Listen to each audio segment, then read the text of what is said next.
Hey guys, great to be with you today. Thank you for joining in on Godspot. I want to talk to you today about something a little bit different, red flags.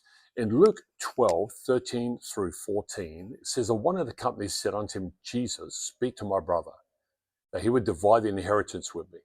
And Jesus responded, Man, who made me a judge or a divider over you?" So the context of the scriptures, Jesus being talking to his disciples about what hypocrisy looks like, and says, I don't want you to be hypocritical.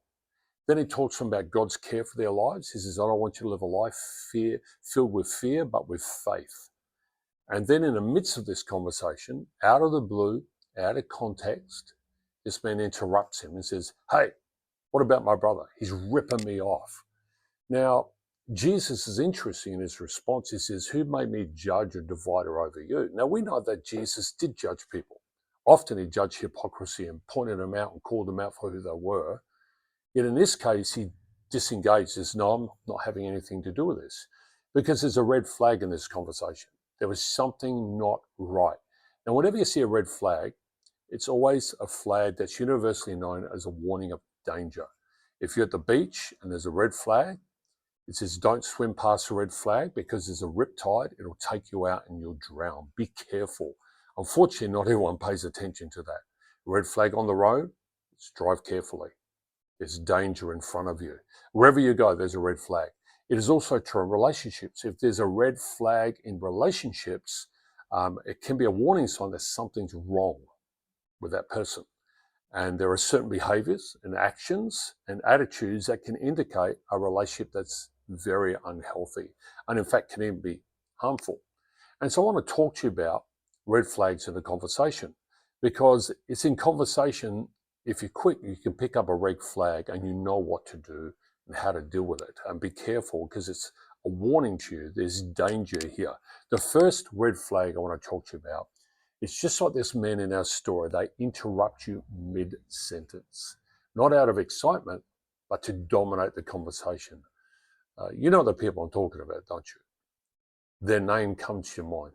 They walk into a room, they just talk over everyone, interrupt, and they dominate it, and nobody gets a word in edgeways. I'll tell you, that's a huge red flag. Be careful of those people. Number two, another red flag is they avoid topics by changing the subject, especially when it's about accountability.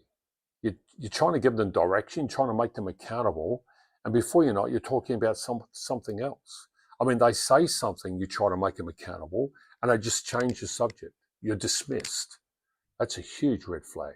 Number three, they mock your tone or choice of words. I mean, you're at a breakfast. I've been at a breakfast where I'm sitting there, I'm talking to people, and I put something on the table and everyone starts mocking it and joking around and laughing. It just feels off. I mean, you're laughing yourself, but when you leave, you feel, man, that just wasn't right. You feel violated. I tell you, that's a huge red flag. Mark that person. Remember that. Number four, they speak over you, but expect full attention when it's their turn. So what I'm saying here is they will speak over you, just like I said earlier, but they demand your full attention.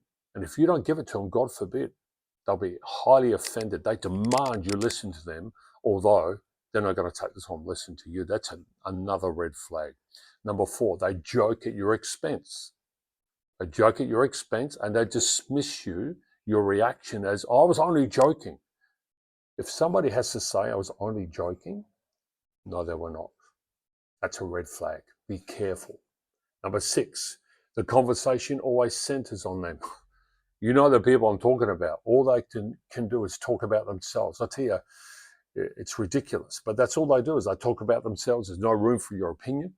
There's no room for you to be able to discuss what's happening in your life. I mean, your story's got nothing to do with it. They just shut you down because what they've got to talk about themselves, their favorite topic, is what is needful at the moment. And, you know, I've been sitting in a lot of conversations, not saying much, just listening. And, yep, all they've done is talk about themselves. It's very disturbing. It's a red flag. Finally, number seven, when you share your feelings, they suddenly go quiet or withdraw instead of responding. What it means, they disengage.